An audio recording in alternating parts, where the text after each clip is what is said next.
excited today about the fact that I was so, well, I was a little nervous, but I had the opportunity to interview the ex-wife of the DC sniper. So today I'm going to be able to interview somebody else. It's going to be a surprise, but I want y'all to stay tuned. Check out this excellent interview from Mildred Muhammad, the ex-wife of the DC sniper.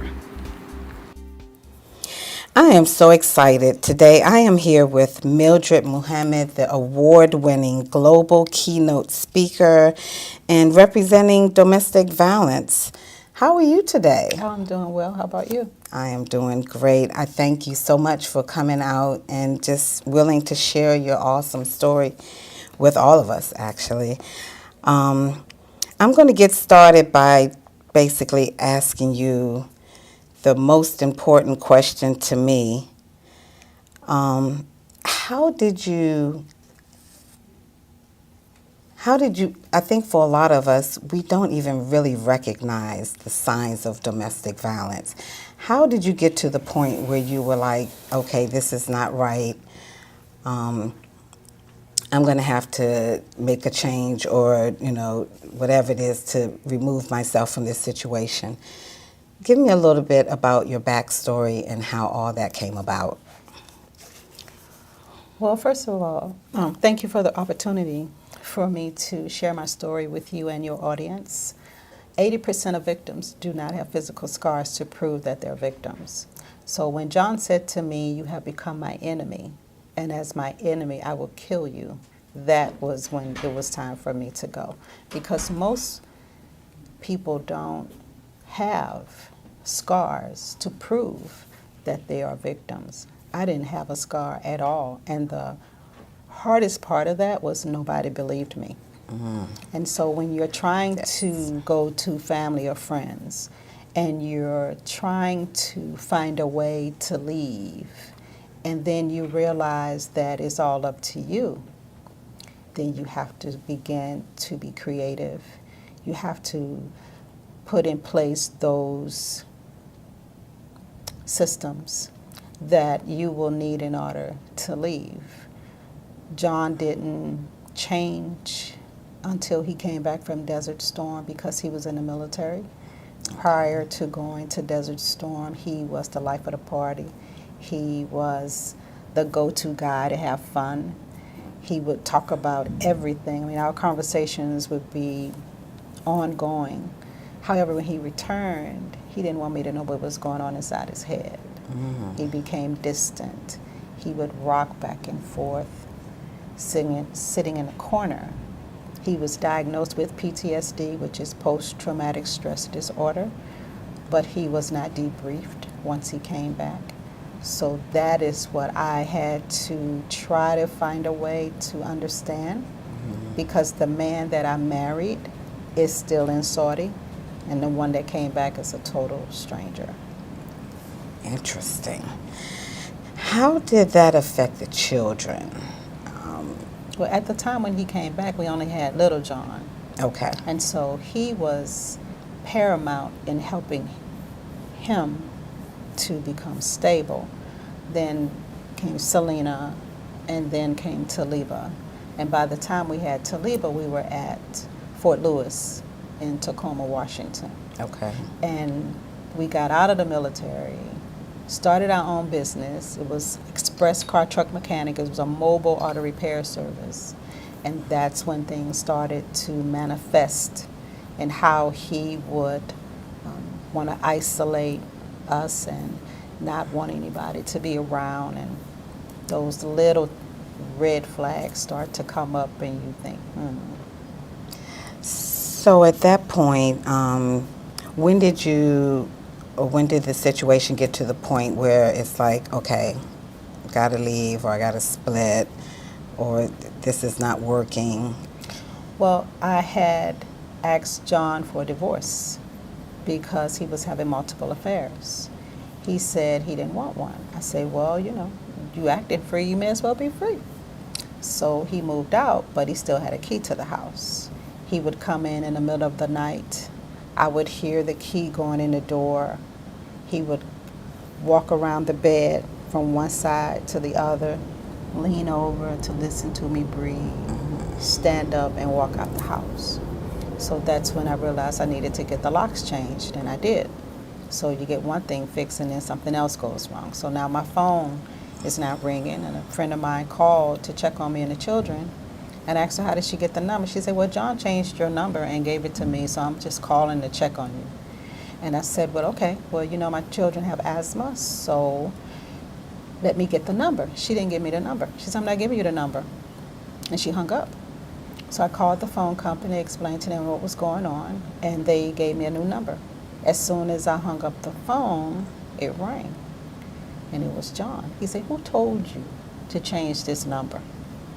I said, I don't need your permission to change my number. He said, don't do it again. I hung up, called them back, got a new number. As soon as I hung up the phone, he called back. He said, what do you think you're doing? Don't do this again. Come to find out, he had befriended a woman at the phone company. Wow. So every time I changed my number, Yeah. she will call him, give him the number, and then he would in turn call me.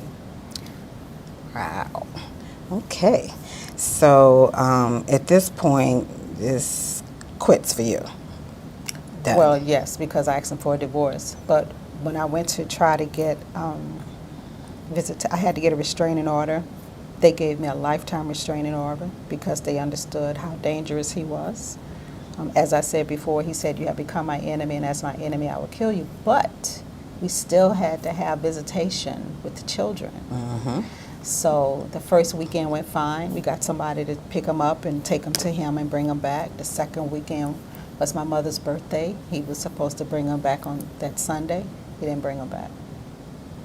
He got on a plane and left the country and was gone for 18 months. I didn't know where my children were. People around me knew and didn't tell me. They would come over to check on me to find out how I was doing and then go back to John and tell him. So they were always reporting to him what I was doing. So I shut down all communication with everybody around me. So at this point, wow. Okay. So when did you finally were able to get your children? And then I would assume that that's when the whole everything else transpired. Well, it was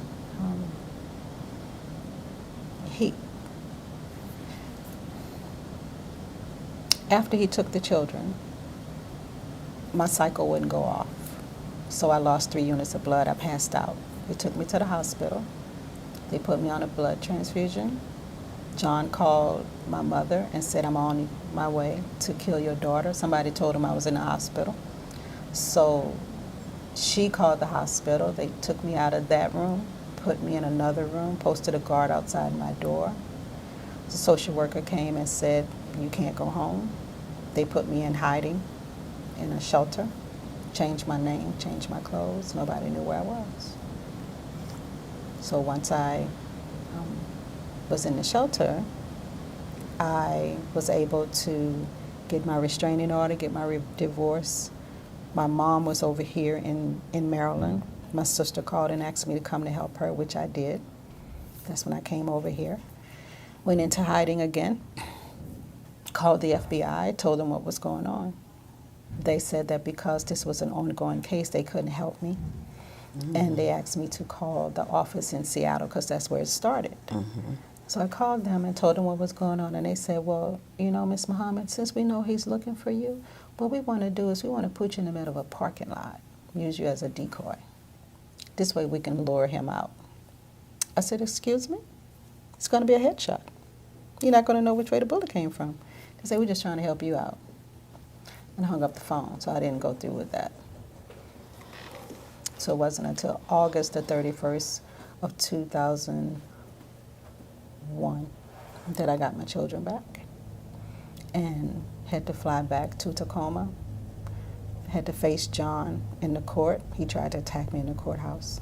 And that's when they flew us back to BWI and I laid low. I didn't go anywhere. I didn't call anybody. I didn't do anything. So fast forward to the shootings. They told us to look for 2 Caucasians in a white box truck. So I'm looking for that, and I'm looking for John, because he's going to kill me. And I know it's going to be a headshot. And I know he's going to bury me somewhere where nobody will be able to find me. So I guess a lot of people really don't know the full backstory to all of that. They don't. It wasn't about people, it was about you. It was. It wasn't about 2 black men in a Chevy trying to put $10 million on a stolen credit card. It was about,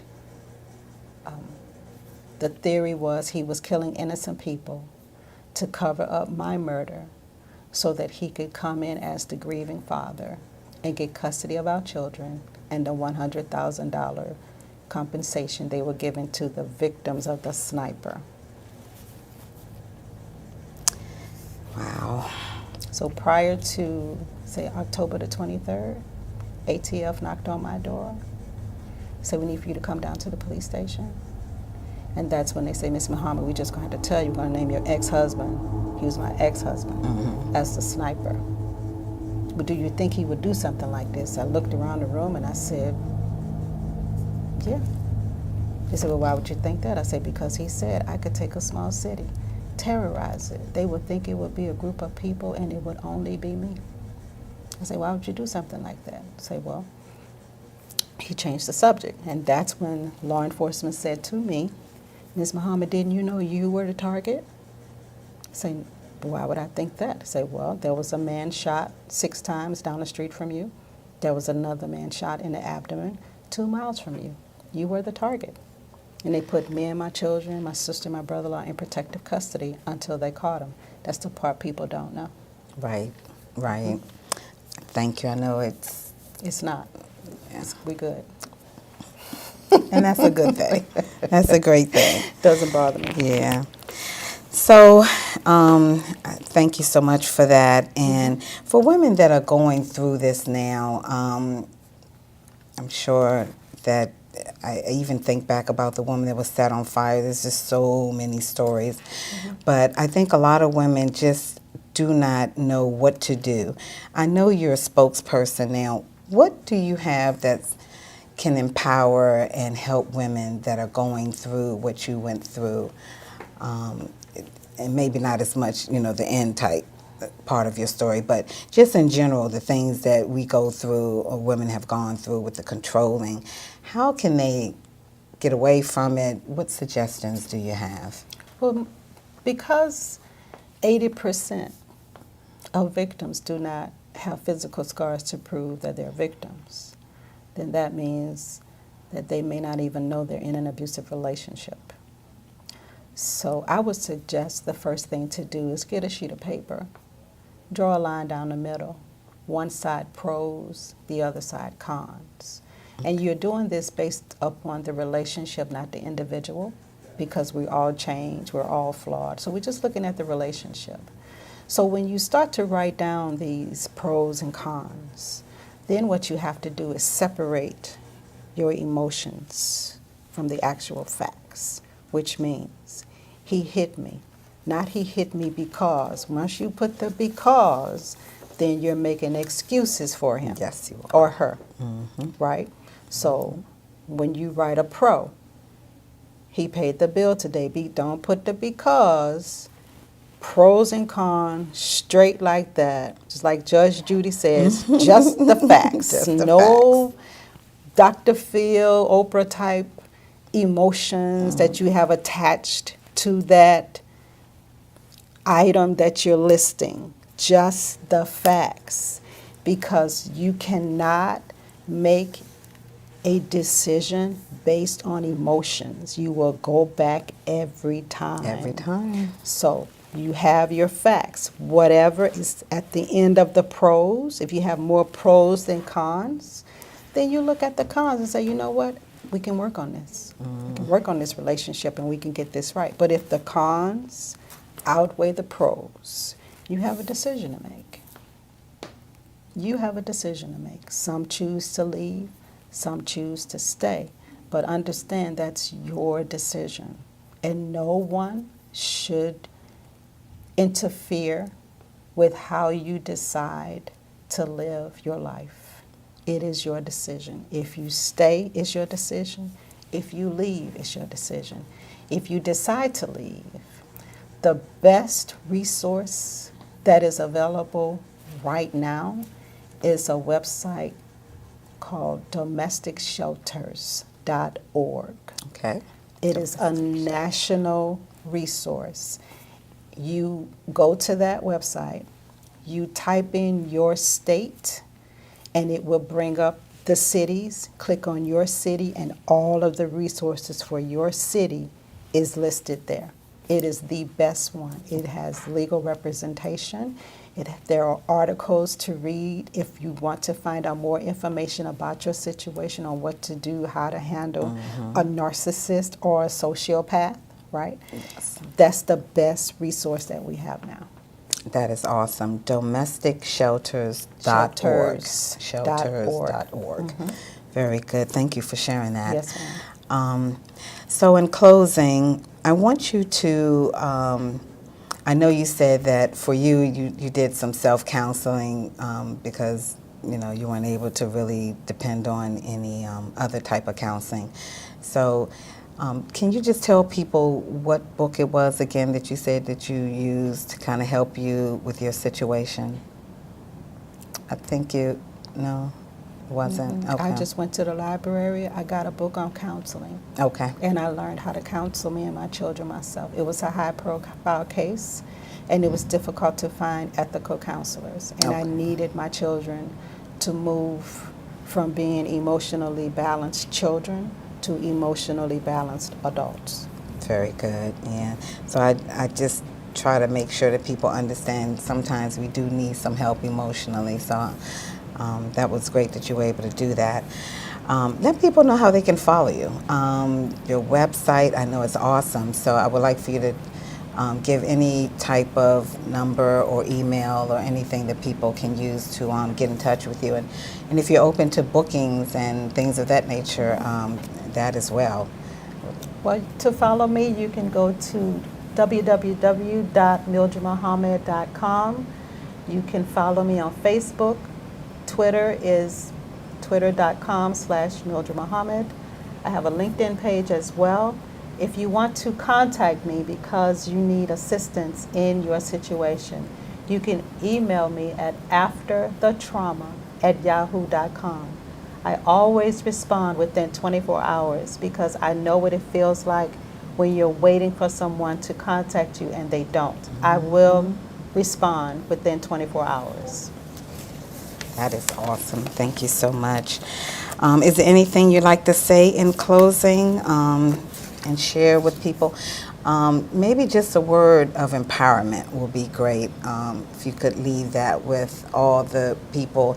And of course, it's not just women, it's men as well. Right. I think we tend to forget about the men too.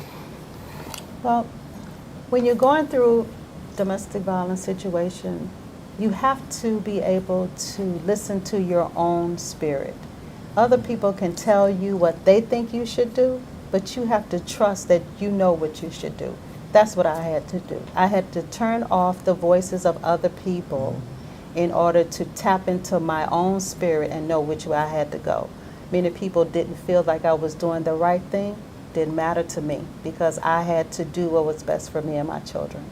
And that's the bottom line. Bottom line. Thank you so much. Thank you for having me.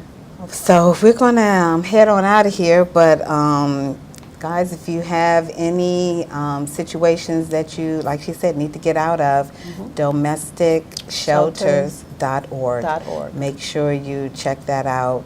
And you can look me up as well if you need to speak about any of your situations or need any help. JV Jones on Facebook, Instagram, and Twitter as well. So thanks again much. Yes, ma'am. All right. Thank you. And we're out of here. JV Jones interview with Mildred Muhammad. Yes, ma'am. Thank you so much.